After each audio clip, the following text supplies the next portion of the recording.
A very Merry Christmas to everyone out there. It's March Madness season, and it begins today. This is the Early Edge. My name is Sia Nejad, otherwise known as the Counselor of Cash, and we've got a great show lined up for you right now and at 12 o'clock on CBS Sports Network, by the way.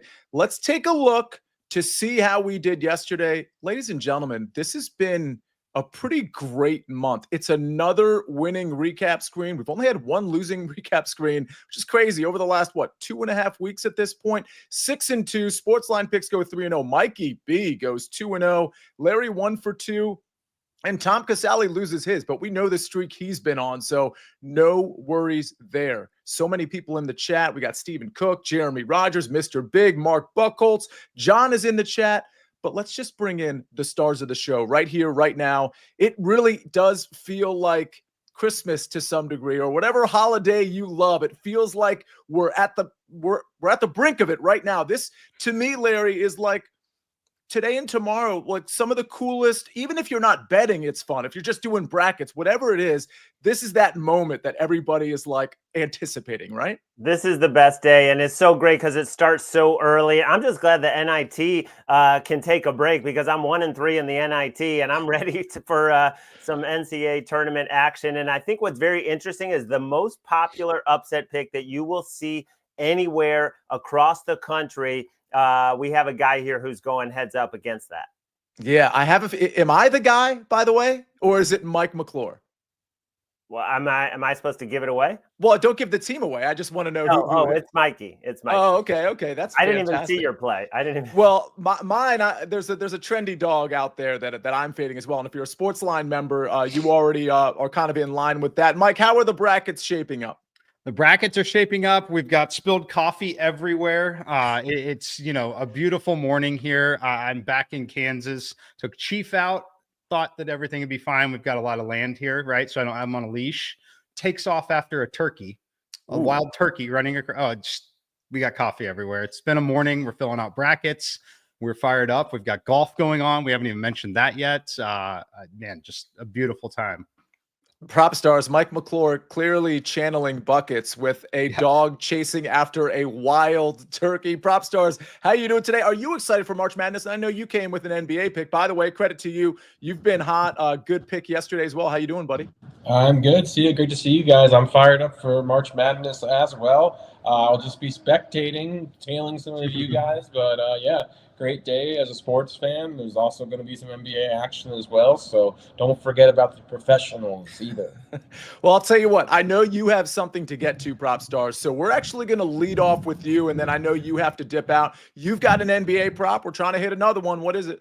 Yep, so yeah, we're going to fade one of my favorite players, Mikal Bridges. We're going to go under 16.5 points for Bridges. Mikal Bridges recently came out for the first time in his career, dating back to high school, and publicly criticized Tom Thibodeau and how he's basically run his starters into the ground. We also saw Josh Hart recently get into it with Tibbs in a huddle and a timeout. These are veteran guys that have never complained over the course of their career, certainly never come out publicly opposing their coach. So I think that Tom Thibodeau may have lost the locker room, or was on the brink of losing the locker room in New York. But I just think this is a good spot to fade Mikal Bridges here, who's struggled without Jalen Brunson in the lineup, also playing against Charlotte. Charlotte, despite being a bad team, they're sneaky. They play at an incredibly slow pace, and they're actually very good versus opposing 2s and 3s, limiting them. So I think this is a good spot to fade Bridges. There's also a little bit of blowout potential as well. So, yeah, I'm going to go under 16.5 points for Mikal. PropStarz, real quick, does the fact that the Knicks played yesterday I think it was on the road in San Antonio, took an L, but it's a back-to-back as well. Does that factor in at all when you're talking about Thibodeau? Absolutely. Third game in 4 days, Sia. And again, Mikal's minutes actually have only been 32 in consecutive games. So I think he's going to play in that 32 to 35 range. Normally he's up near 38 to 40 minutes. So, yeah, I think it's a combination of all those factors. All right, PropStarz, we are going to let you go. I know you have stuff to get to. If people have NBA questions, maybe you can dip into the SportsLine Discord and ask PropStarz later on in the day or in the early evening. PropStarz, thank you very much. Have a great rest of your day.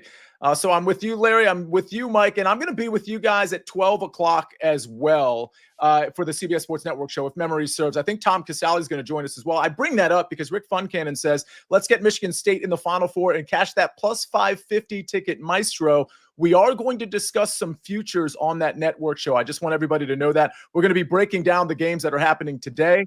So, have one TV on for the first tournament game. That'd be that Louisville game, and have one TV on for us because we're going to be breaking down every game, but also discussing some futures. Maestro, you had something. Yeah, and at 3 o'clock, get in the Discord because Tom will be live sweating the games in the Expert Chats channel. Hopefully, he'll be a happy camper if Louisville does what they're supposed to do on the money line.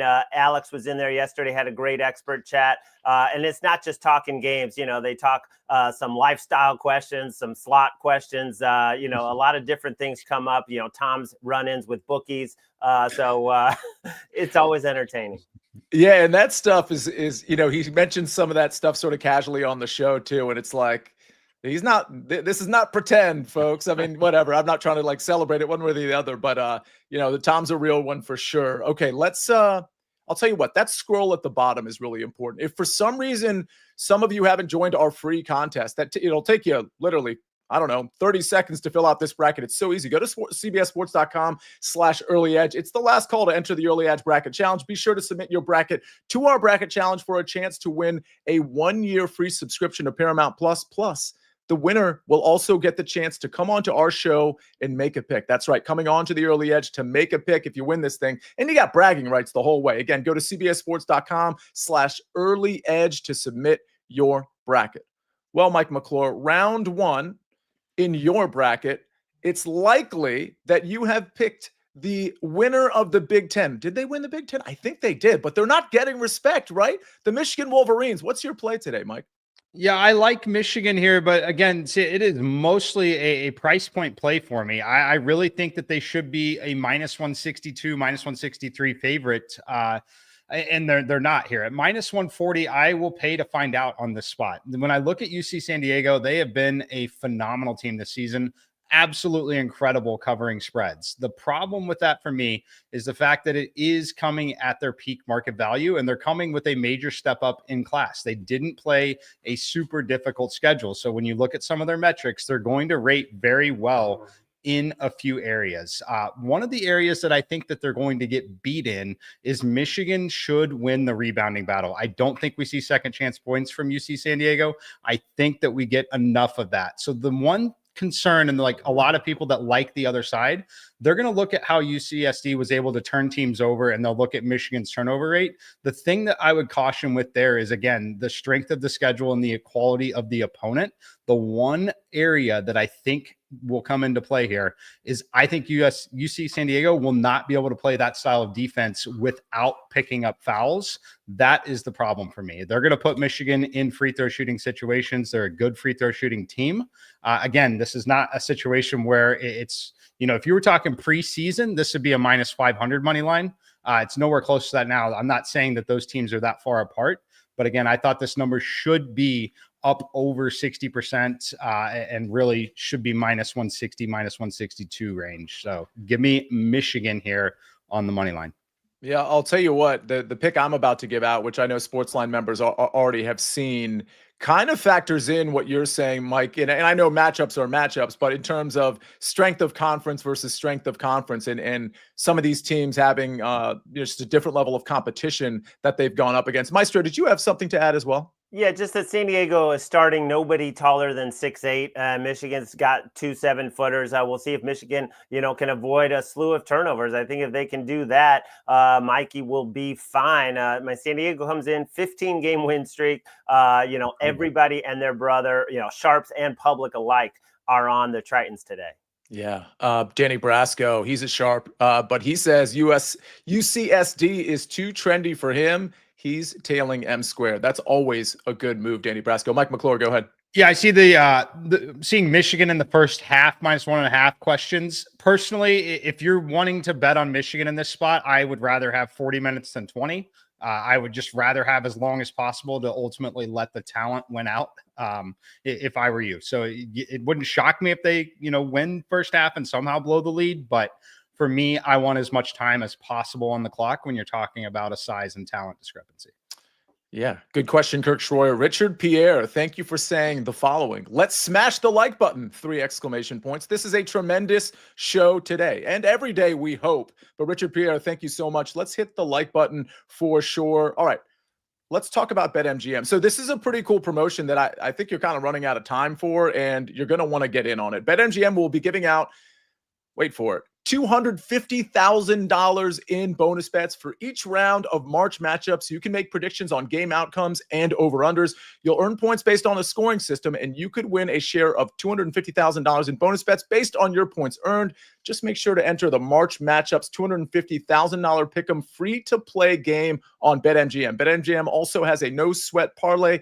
Drive to the rim with a no-sweat parlay token. Log into BetMGM, get yours. If you don't win your bet, you'll get your stake back in bonus bets. That's a lot of promotions right here, right now on BetMGM. So you're going to want to get in on that. And maybe you want to get in on these SportsLine picks. We've got McNeese State plus 7.5 from our very own Tim Doyle. That one's minus 108. Again, McNeese plus 7.5 at minus 108 from Tim Doyle. And then in the NBA from JLC, we got the Chicago Bulls team total over 115.5 at minus 105. Again, Chicago Bulls team total, McNeese plus 7.5. Those are our picks, but also we got a producer pick from Ben. Ben has the under, the first half under 68.5 in VCU BYU. It's acronym central. First half under 68.5 VCU BYU. This one is minus 120. Speaking of that BYU game, we got to get to it, and we will right after this message from our partners. Brackets are back. Play CBS Sports bracket games for a chance to win a new SUV and a trip to the 2026 Final Four. Get the CBS Sports App now to play. All right. Liddy says, see, 100 likes has been a super lucky thing that we've been doing. That's what we've been going for, and we've been having winning recap screens. So, Liddy, thank you for pointing that out. When we get over 100 likes, we usually, if not always lately, have winning recap screens. So I'm just saying, let's get the mojo going there. Gipper's Pick says, we need a Doyle and Chip show. That's a great idea, Gipper's Picks. Credit to you, by the way, for being on with Brasco and Nagel with that UFC show a couple weeks ago. Okay, let me get to my pick, and then, Larry, we're going to get to yours, maybe field some March Madness questions. If you have them in the chat, let us know. I've got BYU. I think VCU, speaking of trendy dogs, VCU is a trendy dog. I think they were 3.5. It's now 2.5 in a lot of places. I don't mind laying the 2.5, but I'm seeing some of the major books have this money line at minus 125. It's a money line I'd be willing to play at minus 135.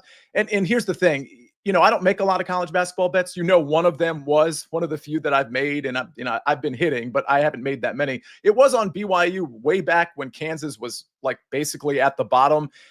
And they won like 91-57. I think this BYU team is so tested in the Big 12. They've had to play some real teams, right? We're talking Kansas and Houston and Iowa State.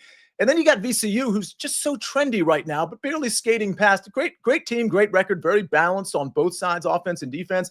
But the A-10 and the Big 12 are two completely different conferences. And if you watch BYU play, this team is well coached. They're absolutely relentless on offense. And I understand the VCU defense, they might turn BYU over, but I just don't think this offense is going to be stopped by a team in the A-10, whether it's VCU or anybody else. So I think they're going to be able to put up points. I think ultimately VCU is going to have trouble keeping pace with BYU, partly because they're playing in the altitude as well in Denver, something BYU is probably going to be way more accustomed to. So I just think this is a bad matchup. I understand a lot of sharp money is on VCU. That's what's driving this line down. I'll take the money line, but if you don't get the minus 125, play it at minus 135. And if that's not available for some reason, lay the 2.5 points, because I think BYU ends up running away with this one.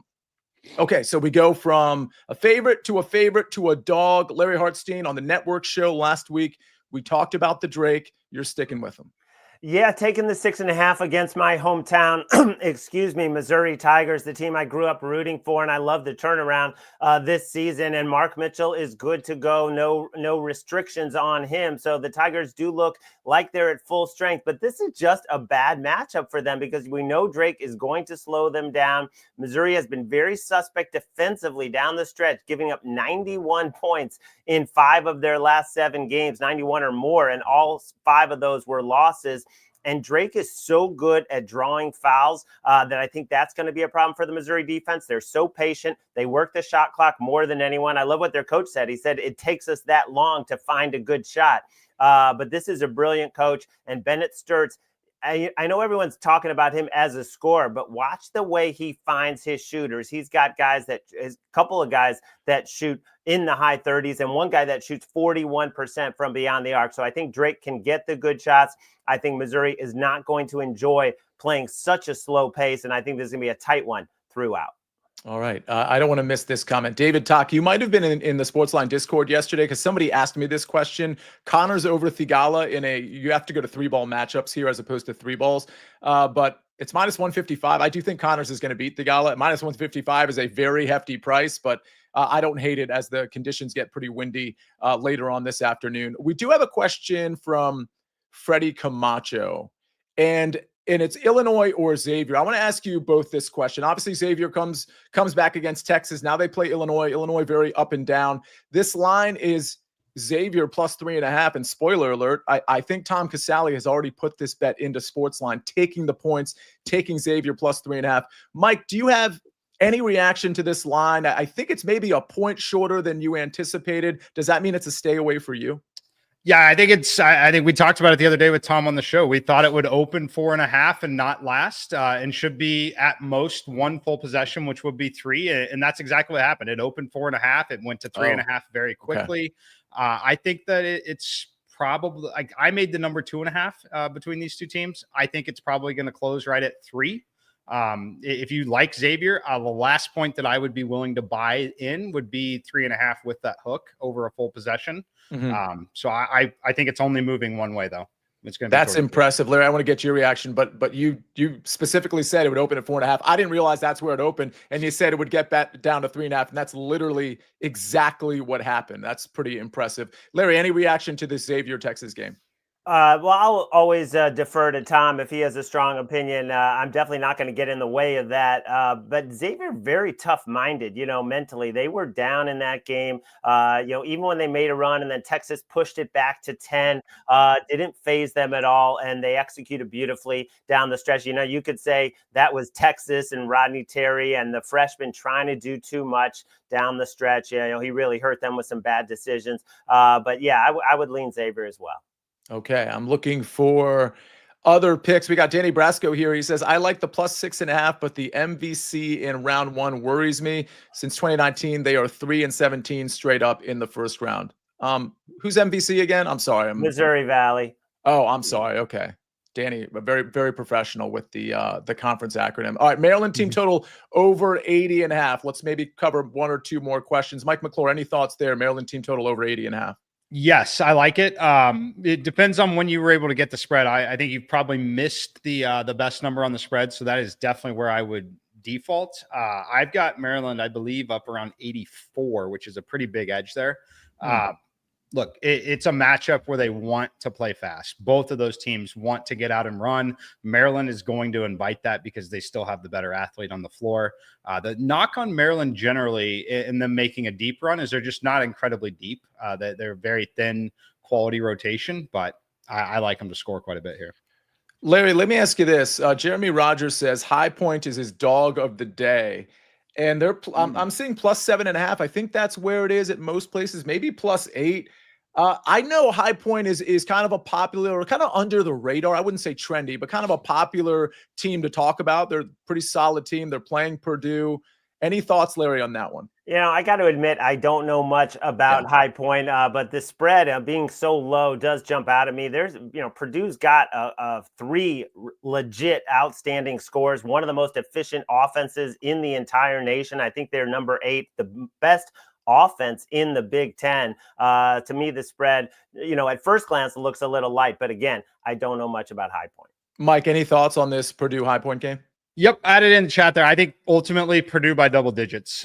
Purdue loses on the floor or wins by 10 plus.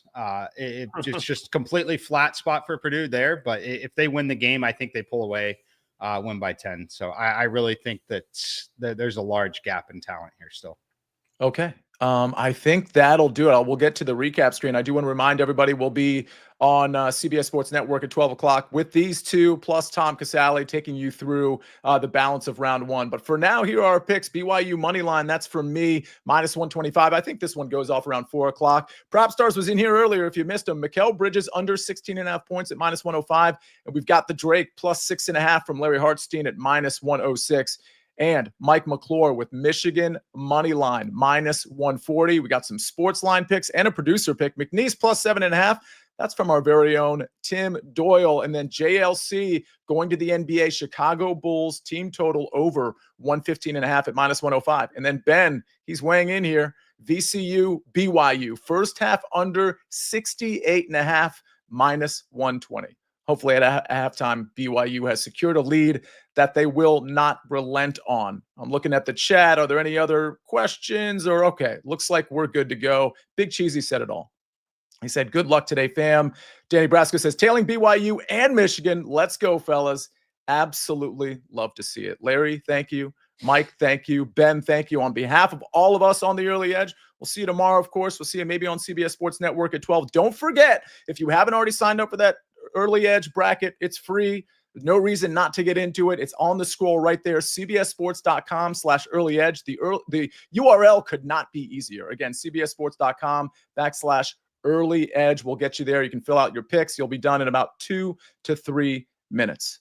Ladies and gentlemen, let's have a great Thursday. Let's be responsible with our gambling. Let's have some fun with it. We'll run it back tomorrow on BPE Friday. Have a great Thursday, everybody. I'm the Counselor of Cash. We rest our case.